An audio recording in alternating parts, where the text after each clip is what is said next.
இந்த இடத்துக்கு பேர் என்ன? பீச். தமிழ்ல? கடல். கடற்கரை. கடல் இல்லாம கரையால இருக்க முடியாது. கரையை தேடி கடலால வராமையும் இருக்க முடியாது. இப்போ கடலும் கரையும் தனித்தனி பர்சன் நினைச்சுக்கோ. 2 பேருக்குள்ள ஒரு சண்டை வருது, அவங்க பிரிஞ்சு போயிடுறாங்க. அப்போ கடல் கோச்சுக்கிட்டு உள்ள போயிருச்சு. கரையும் கோவத்துல அங்கேயே நின்றுட்டு இருக்கு.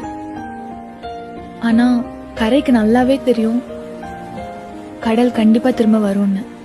கடலுக்கும் தெரியும் கரை நமக்காக அங்க காத்துக்கிட்டு இருக்குன்னு. அதே மாதிரிதான் எவ்வளோ சண்டை வந்தாலும்